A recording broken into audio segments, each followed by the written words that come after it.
What's up, everybody? Welcome to the CaliCast. I'm Urijah Faber, the California kid. We're spitting some knowledge, telling stories, and having a good time.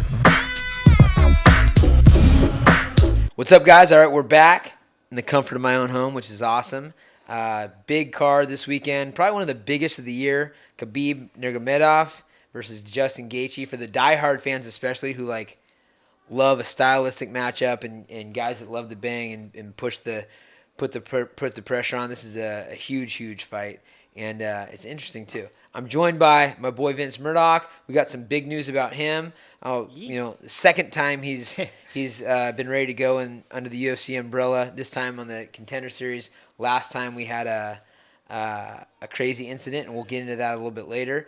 But and talk shop about kind of how the genesis of young Vince at 20 years old came out here from BFE, Michigan, and made this place his home, and how he became such a big part of the team, and how it's culminating in an amazing story. So before we get into that, Vince, thanks for being with us. Thanks for having me, man. You got it. Nice little shiner mark on the eye there. Looks like you've been doing hard work.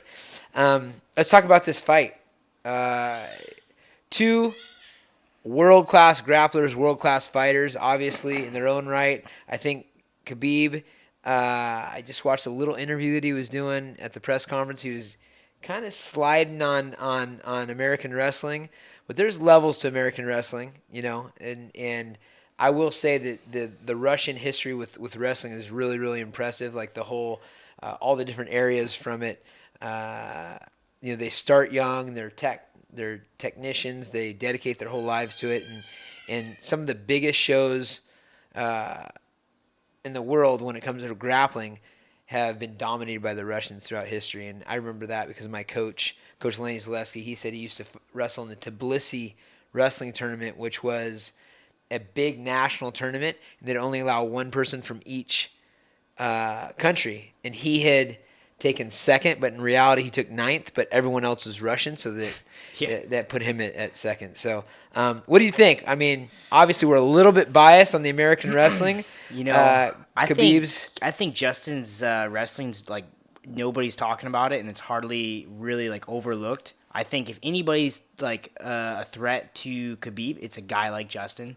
I think he can do enough to negate Khabib's wrestling, and then now. I mean, do you think there's one thing to negate it. Do you think he can actually out wrestle him? I mean, if he gets in a wrestling match, can he get on top? Can he hold position? I don't see that just because of the way Khabib is just very a dominant. He's like a force, and his style is that kind of hold you down. So I can't see somebody doing that to him. But I could see Justin doing enough, if not more, to not be taken down and put him in positions. I mean, just watching the way he fights. I mean, Justin doesn't necessarily rely on wrestling anyway. He never relies on wrestling. So. One guy that did not underestimate his wrestling is me, because I talked to him and I was like, Gaethje, why don't you wrestle more? If you look at his statistics as a wrestler, he's legit. And for those that aren't knowledgeable, and we're going to go over this when we get into the MMA University segments of the CaliCast, but wrestling in the U.S. it can be kind of like I was into it, where I put myself into it as a 7th grader or 8th grader, or you can have guys like Lance Palmer, TJ Dillashaw, Cody Garbrandt, guys whose dads, second generation, put them in, and Chad Mendez, put them in and make them wrestle, year in, year out, for their entire life since they're 4 years old. And Gaethje's one of those guys. And not only was he one of those guys, he was one of the guys that had a lot of success. He was a four-time champion in Arizona, and a four-time finalist in Arizona, which is a big wrestling state, and a 2-time champion in Arizona, which is huge.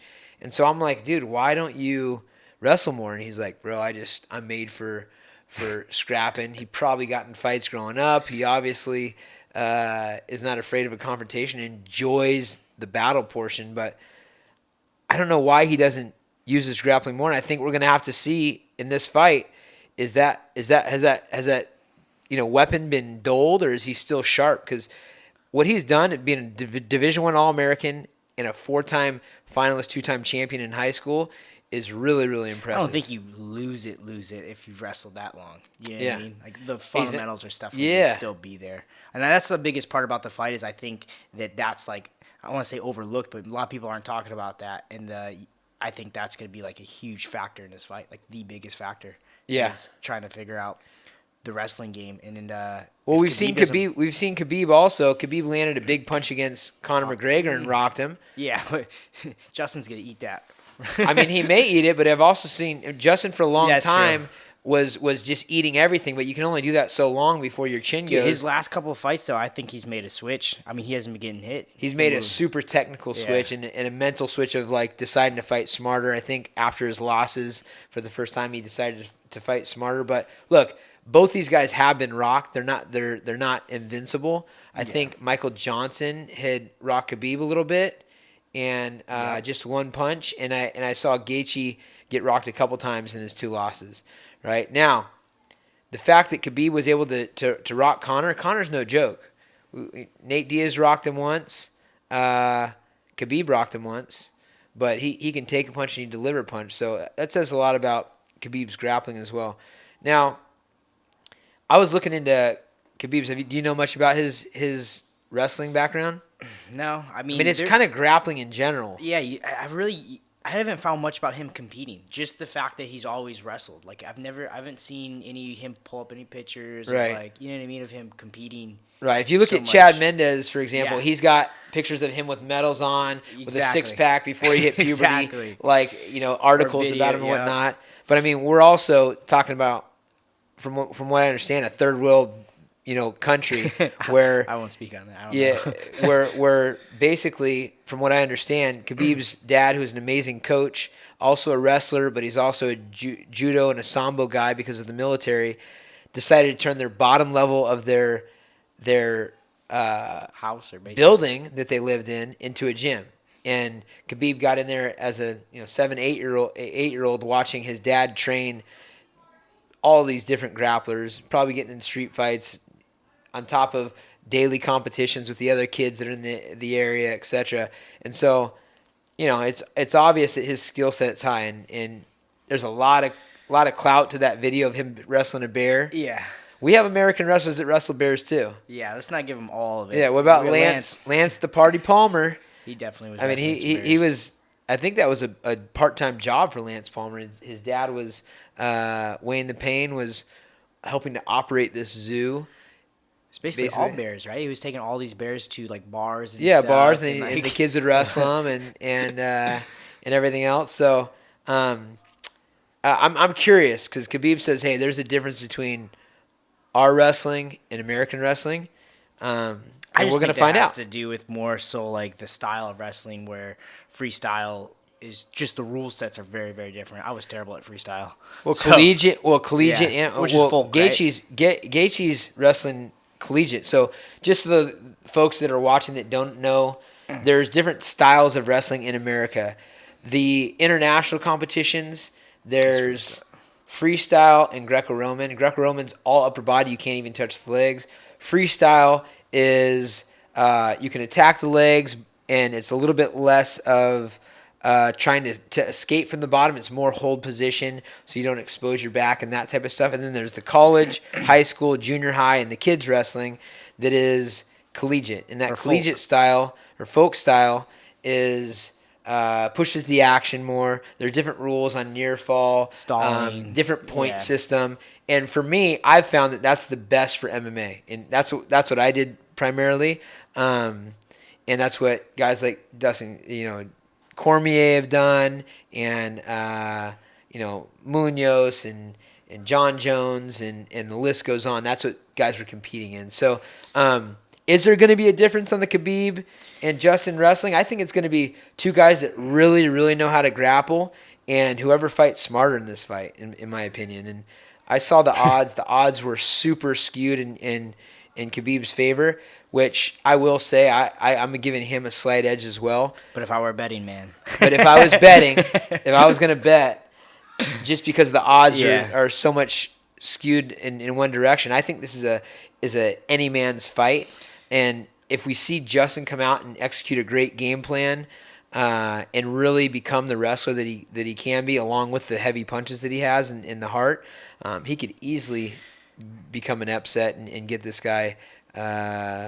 I agree. The hardest fight he's had. Justin's the kind of guy too. If he can't get his wrestling game going, he attacks the leg. He puts some. How's he gonna wear? How's Khabib gonna wear those punches? You know what I mean? And Gaethje throws, man. That guy breaks people down. So I'd be curious to see like what that will look on over 2 rounds if he doesn't get his wrestling game. Yeah, That's what I'd be curious to see. Like I said, since Gaethje's lost his fights, and people are just like, basically, being like, dude, fight smarter. And then I'm sure his coach, Trevor Whitman's no dummy, is telling him, hey, bro, out there for sure. He's a great coach, and he's telling him fight smarter. And then we saw him execute. I mean, he's been slipping, not getting hit. moving, not getting hit. Instead of being the entertainer, he's being the winner. Yeah. And sometimes it takes a couple losses to get that out of you. And these losses are both to prior world champs. You know what I mean? Two guys that deserve to be in the talk or in the running anyway. And another X factor, and of course, look, it's not like Khabib has just been over in Dagestan. Is that where he's from? Dagestan?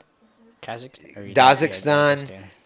Continuing to be in his dad's gym and everything else. He's moved over to AKA. He's got amazing coaches over there. He's wrestling with Olympic level wrestlers and learning from former and some all-time greats like Cormier and the guys that they've had throughout that gym as well. So he's constantly improving also. He's got the means for improvement, and Justin's got the means for improvement. This is also maybe another X factor, the fact that Khabib's dad has passed away. This is his first fight with his dad out of the picture, and I mean it's no secret what a amazing relationship and what a great guy his dad was, and so there's a little extra fire there. Has for him. Khabib been in America for this fight? I think so. I'm not sure though. I remember he was not allowed back. That was for the Ferguson fight. So now he's allowed, but now he can't. Okay. They wouldn't let anyone fly via air. Yeah. But now he's back. Okay. Yeah, from what I understand, he's been at AKA, which I mean speaks for itself. Those guys create killers and world champions all over the place. So I'm excited for this fight, and I think some of the things that are not being talked about is Justin's wrestling, and also the fact that Khabib, as a world champion, somebody that's hungry and he's motivated, his style is going to get. It's not going to change much, but he's going to get better and better at what he does, winning, including the little things that he's probably been working on. He's got the AKA American Kickboxing Academy. You know that he's been putting in the work, and they've got a smart game plan. So I'm excited to see if it becomes a dog fight or a tactical fight, because this could be one of those fights where it's like things iron themselves out and you see it all as a stand-up, or it could be a full all-around fight where it's sometimes up, sometimes down, and all over the place, or it could be a full-time grappling match, and these guys are both prepared to be making a tit-for-tat all the way through. I see Justin he's not, like you said, he doesn't wrestle for a reason. He's always trying to find a way to push the pace and just be really relentless with it. I just see him, no matter what, he can't take that out of him. So I see him just kind of trying to regardless, if he can stop the wrestling, I think he's coming forward. So he's going to force Khabib to some sort of reaction. I think it's going to be a good fight. The prior fight for Khabib was a controversial bout against Conor McGregor. For sure the most well-known fighter in our sport at this point, but Khabib is becoming a quick second, partly as a result of Conor. Not only fighting Conor, but all the drama that happened afterwards. He was banned. He was, I think, fined $500,000 and put on a suspension. He was Khabib received a 9-month suspension and $500,000 fine. McGregor got 6 months and a $50,000 fine, and he's undefeated. I mean, the one thing about an undefeated fighter is just it's very, very hard to get past somebody that has built that kind of psyche for themselves. In his mind, there's absolutely no way he can lose, and that's a powerful, powerful thing. And I think Gaethje, look, he's probably got himself back to that mindset. He was definitely in it prior to those two losses. And I always like to say there's good excuses and there's bad excuses. A good excuse is something that can be fixed. A bad excuse is, something that is just infinite, like, oh, well, he's got better genetics. That's like, that kind of thing. But not me. Gaethje has that ability, I think, to make the improvement and therefore get his undefeated psyche back, because he's seen the results of the adjustment. And so you're basically seeing two guys that really believe they can, but Khabib is actually undefeated and has a goal to be 30-0, as he told his dad he's going to retire when he's 30-0. And so that's hard to beat. That's why I'm leaning slightly toward Khabib. Justin, if he gets in the heat of the moment, will be looking for a nasty, snotty, bloody battle, and Khabib is just going to be trying to find a way to win. Yeah. Part of me wants to see Khabib finish that out, for his father, and just because his record is so good. You know what I mean? A lot of people like to see the big guy fall, but part of me wants to see a guy that's done a lot of the right things. Obviously, the thing with Conor, but I feel like Conor kind of pulled that out of him, of his bad decisions. But part of me wants to see a guy like that has done the right things. And he seems like a really solid guy. And just I'd like to see him hit 30-0 and retire, if that's what he wants. Gaethje also, man, he's a beast. But I want to see, exactly. Yeah, so he's a guy. Both these guys are guys that give back, that are good hearts and whatnot, but just have a gangster. Yeah, he's got a gangster approach. heart. I think probably Justin's best case scenario is tip top sprawl and brawl, but with level head. With a level head, yeah. He's got to not just sprawl and brawl, obviously, but high level grappling, counter wrestling with precision striking. Yeah. And if he's able to execute that, I think it's his fight. And Khabib has to make it nasty. He has to get his hands on him and grind, slow him down, and take away the mental toughness of Gaethje. Those are the two ways that each guy could win. And I think if Gaethje is able to execute his game plan, he wins. And I think if Khabib is able to take him into deep water and really, there really is a difference between that Dagestani, bottom of the apartment wrestling club versus the American dad that puts your head to the grindstone, your nose to the grindstone as a 4-year-old. I mean, we'll see. I'm just excited for it myself, and I can't wait to see the result.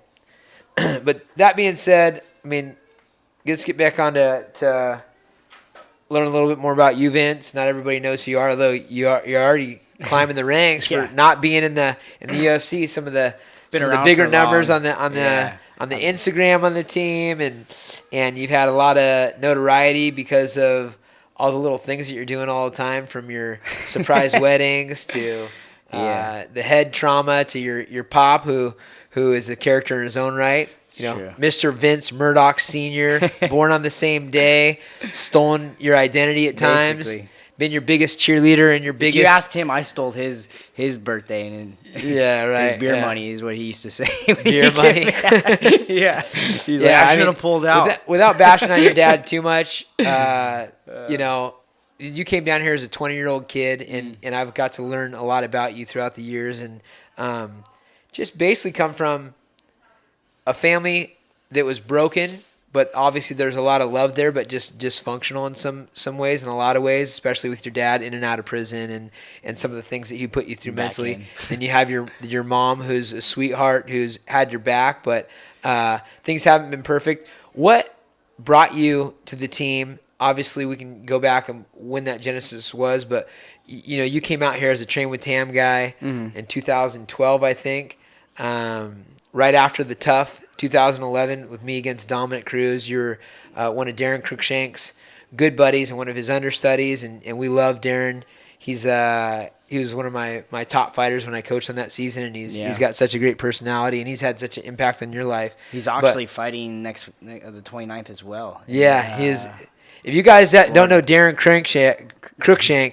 Crankshaft, look that guy up. He's like a human highlight reel, and he throws heaters. He throws heaters, and he throws caution to the wind, and makes nasty, crazy fights. But you were someone that kind of got saved by sports. And after Darren came down here, you decided to come down and check us out, and decided to stay. What was the reasoning behind that?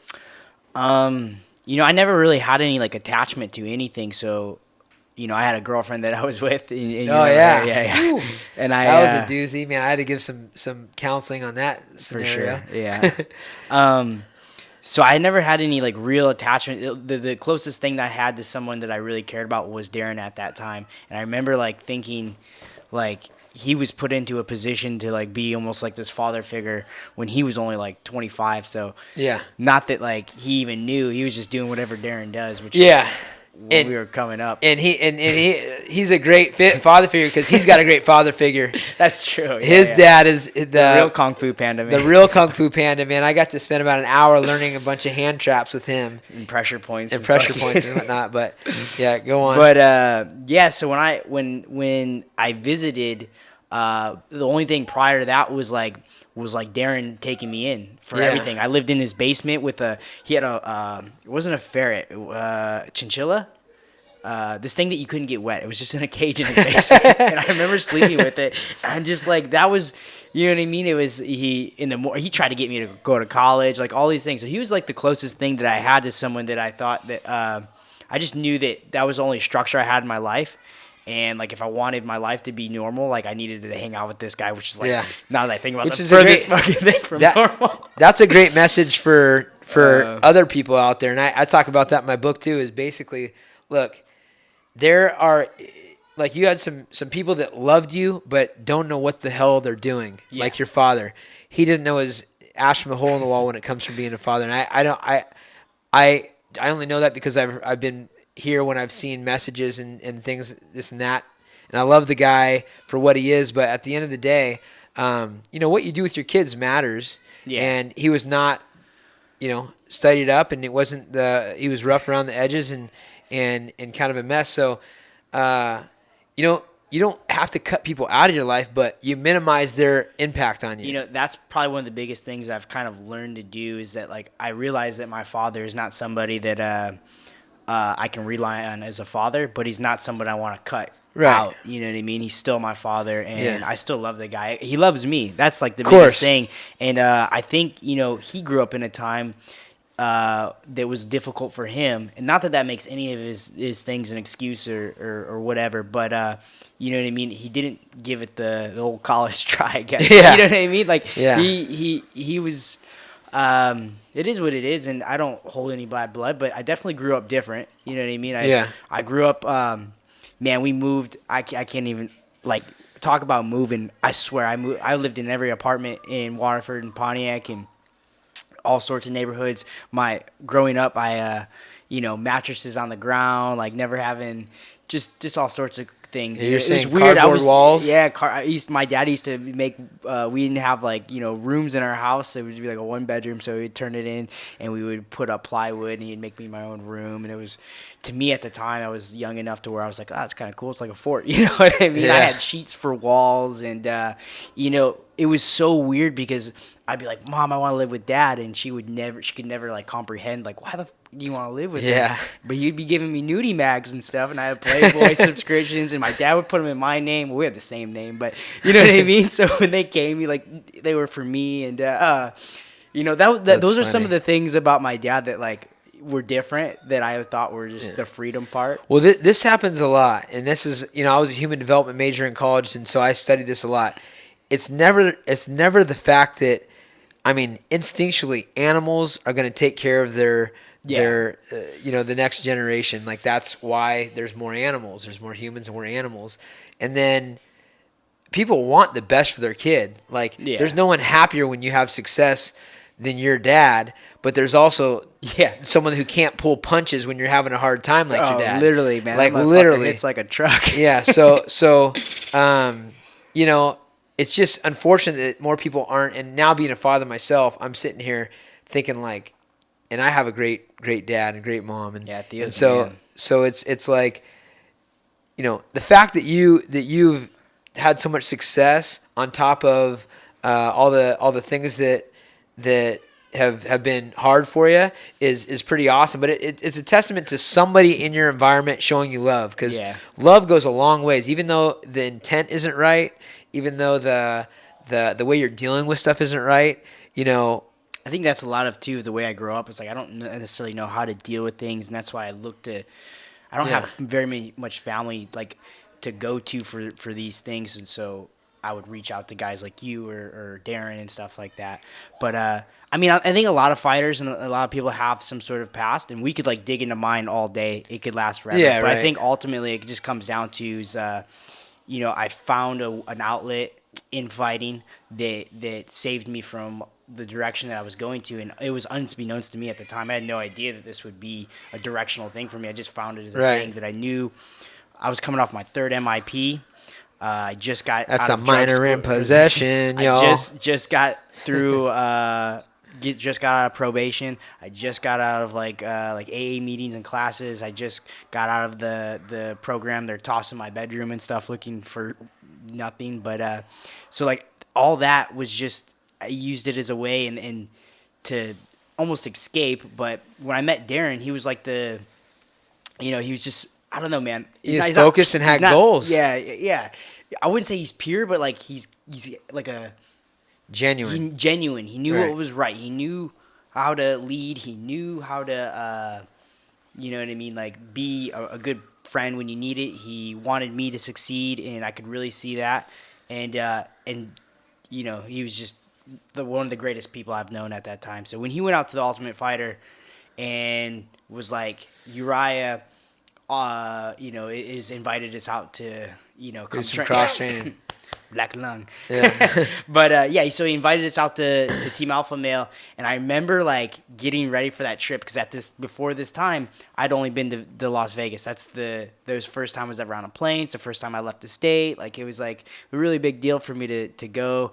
I was working at a lumberyard at the time, so I remember when I did that, this was like a huge deal for me. I had to ask for time off work, and I've never done anything like that before. So when this trip was coming up, I was like, man, another opportunity to go somewhere. And it was really hard to get Darren to leave for a while. Like he kept postponing the trip.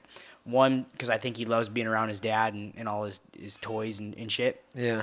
But yeah, when I finally convinced him, we took a road trip out there. I think I drove the entire way. Darren was cool with it. I remember the whole time, he just sat in the back with the air on. But when we came out, I remember when I was like the training and just the atmosphere was like different than Michigan.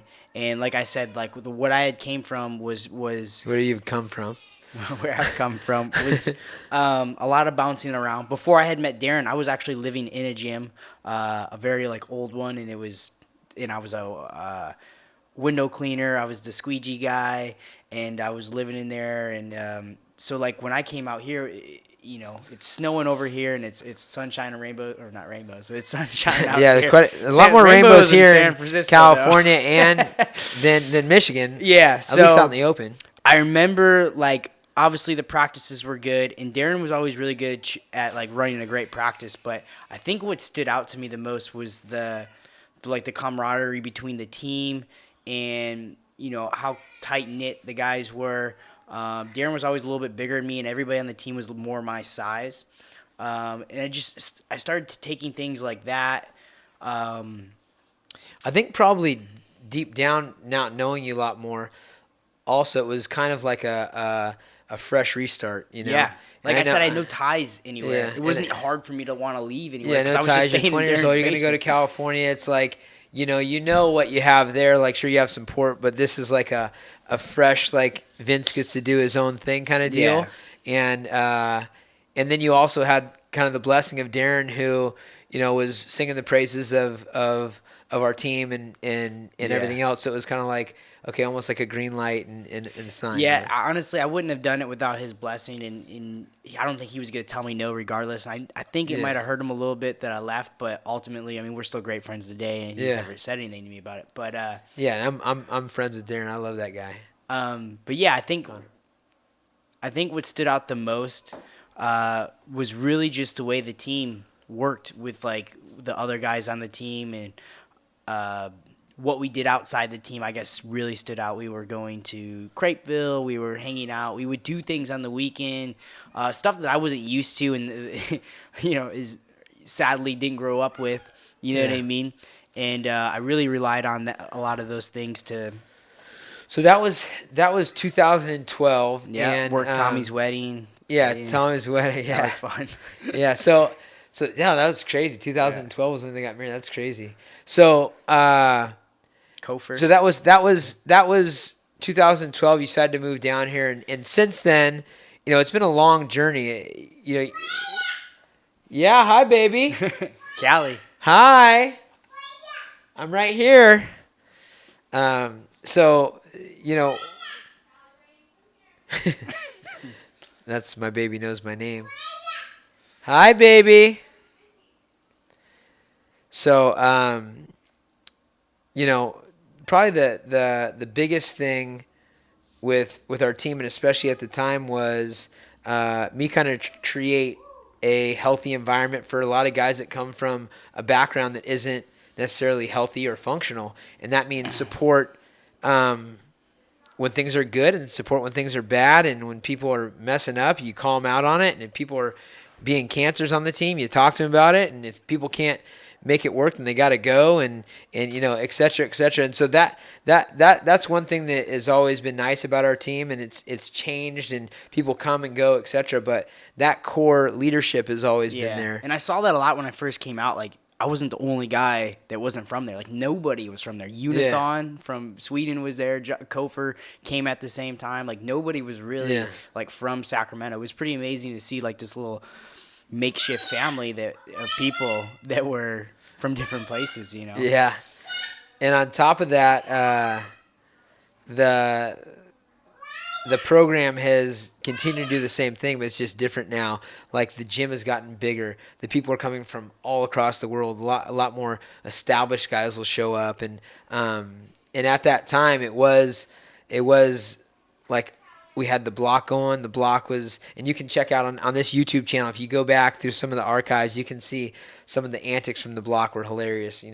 Catching possums with young Chad Mendez and Master Tong back in the day, and some of the crazy stuff we used to do. We had all these different houses that basically helped build the team. But I ended up running the that's what I was going to get program. into. So Vince came in as first a Chain with Tam guy, and next thing you know, he's running the whole program. He was there hosting the new people. Dave was over it for a while, handed it off to me. We have Dave Rowan, who used to run it, and so we had like a makeshift apartment that had a bunch of beds in there. And Vince has always been a hustler, by the way. He always finds a way to make ends meet. That's for sure. And so he ended up being the full-time, welcome committee and taxi cab and mitigating damage. The amount of people with so many people is like, we've had hundreds of people come through the Chain with Tam program. Taru, the 4 Japanese guys. Taruto, Aishihara,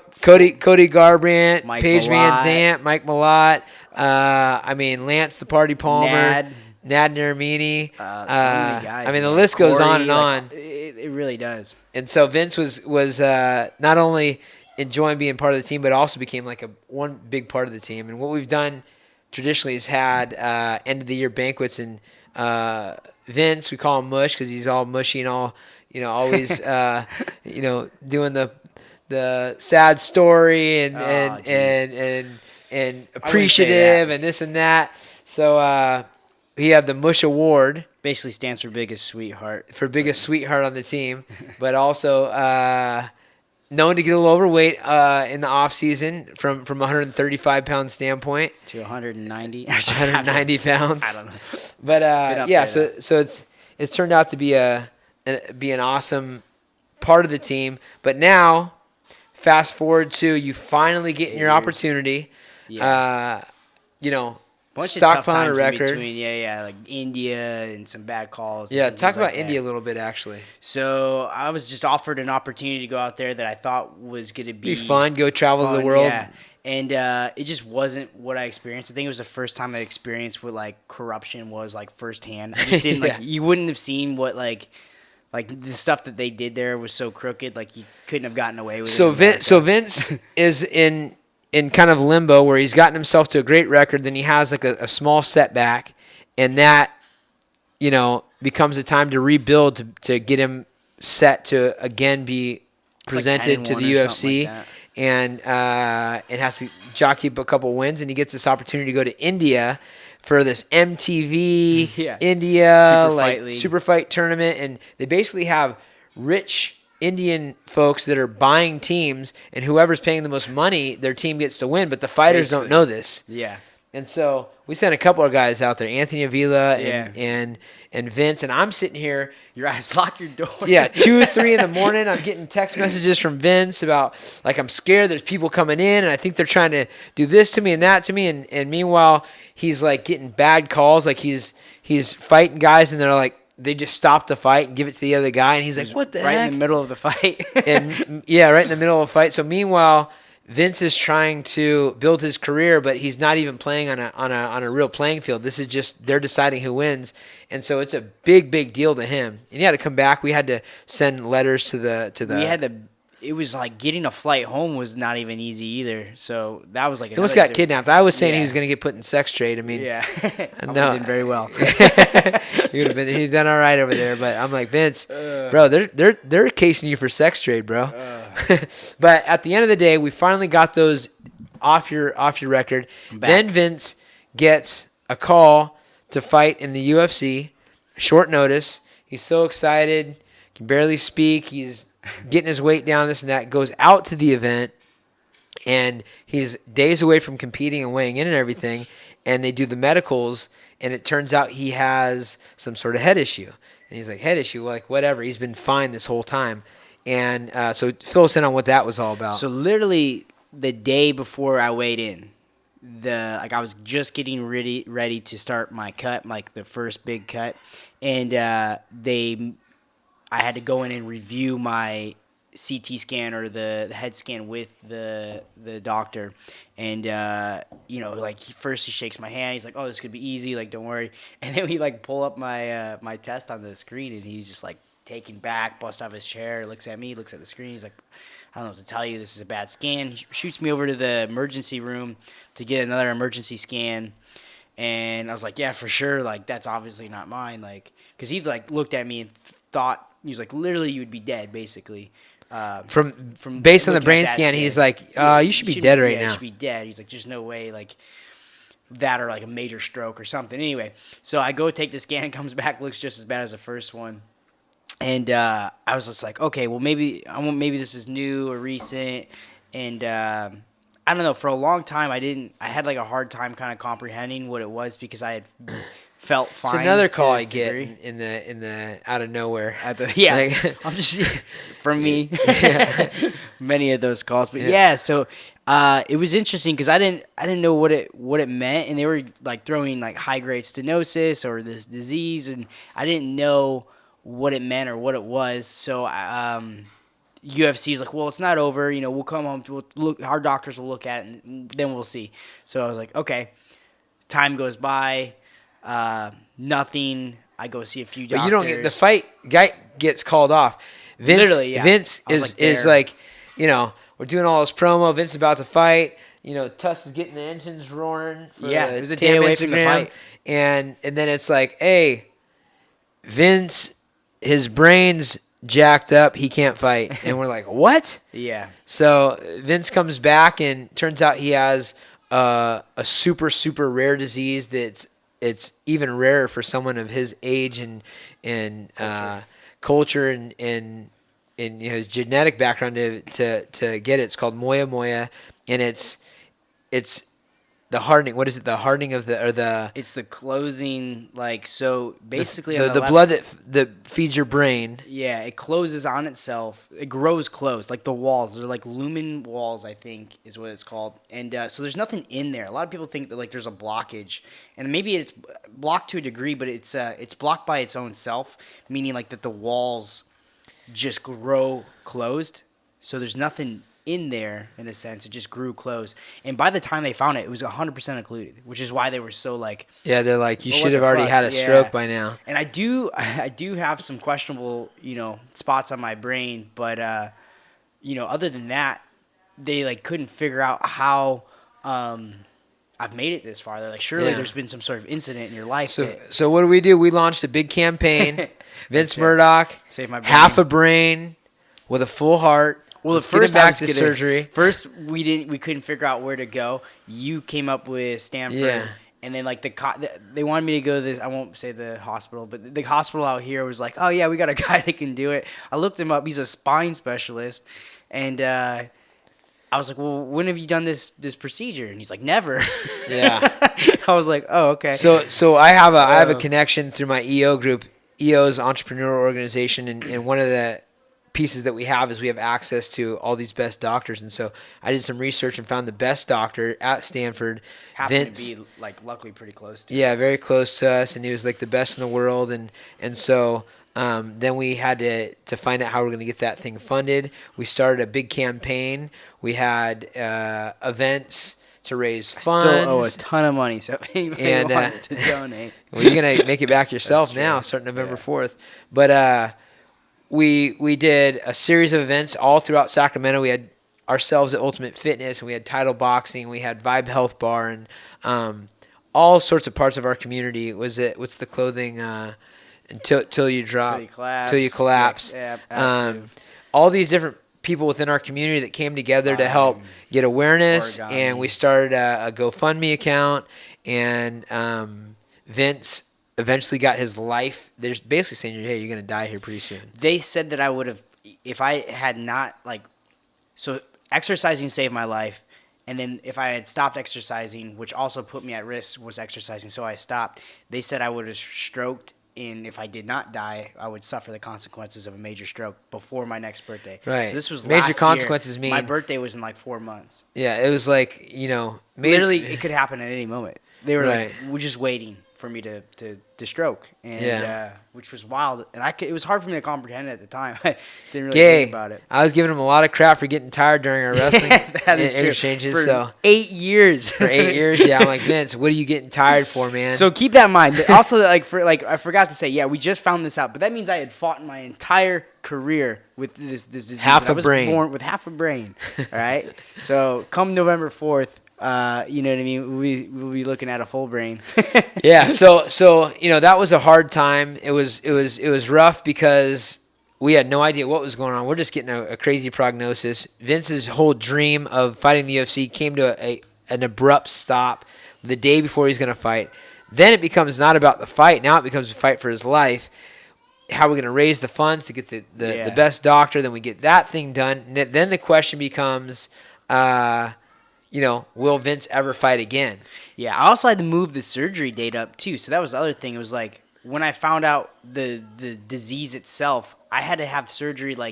That was short notice. I always talk about it being a fight, and it's so funny. It's not funny, but my surgery date was November 13th. My fight date is November 4th. This time last year, I was short notice preparing for brain surgery. Yeah. You know what I mean? So a lot of things can happen in a year, which is really wild to me. But you know what I mean? This time last year, I was it was 3 weeks when I announced that I had the disease, because I didn't know how to really tell anybody to begin with. It felt weird saying that I have this. Which, by the way, I still have this problem. It didn't go away. It didn't go away. I have a procedure, but and then now, so I got the finally a second shot. I'm not unfortunate. People are like, oh man, well, it's not UFC, but at the same time, the ultimate goal was just to compete again, and I can't put a price or how much it means to me to be able to just lace up the gloves. You're thinking about one being more on the time. Contender Series versus actually you already had a contract. Yeah. Right. Yeah. And then in that time also, Vince had a surprise wedding. Yep. And married the love of his life, who's, he's punching way Throw out of that his up weight there. class like a bunch of us little short guys, But that was a pretty awesome thing to have married happen. me. Yeah, I was there, help the vows, help or with the whatever. vows and the ceremony. Yeah. And a lot of people contributed to that too. So it's been an eventful Year. time, and it's culminating in November 4th with Vince letting the past go. His pops, is going to be celebrating wherever he is. Yeah. And OCJ. yeah, OCJ. Oakland County Jail. Yeah, Oakland County Jail, and making everyone in Michigan proud. He took a long journey from 2012 to 2020 to make this dream happen. He overcame his upbringing, his travel from Michigan to California, to being in one of the best rooms in the world and having to grind for 8 years to be a guy that gets to that big show with the UFC, overcoming brain surgery, and now it's going to happen. So I hope this is inspiring for some people out there, and I hope, Vince, you're not just going to take the opportunity, you're going to seize the opportunity, because there's a difference. Don't be living in the moment, you're going to seize the moment, right? Yeah. And everyone at home, tune in to check out this guy do his thing. We'll be there, and hopefully. Yeah, you know much about this opponent. We looked at him a little bit. What do you think? He's 5'11"? He's just tall. He shows up to fight. There's not Tell much us to the name know again. about him. Luis Saldana. Luis Saldana, 5'11". He's a tough fight. Yeah. They're not giving you a slouch, so you're gonna go have to earn it again. Another battle to I make feel like your my dreams whole come life true. it really has just been kind of fighting like the adversity, and it's just one more for me. You know what I mean? So, Yeah, I'd love to say that was just you, but that's the world, baby. We're in a tough place, and life does not get easier. But we're gonna have fun with it. So thanks, Vince, for being here. Hope you guys like the talk on Khabib and Justin. I can't wait for that fight. Both these guys are savages, warriors, and I'm a fan of both the guys. And stay tuned for Mr. Murdock. That's November CaliCast. 4th. Check us out later.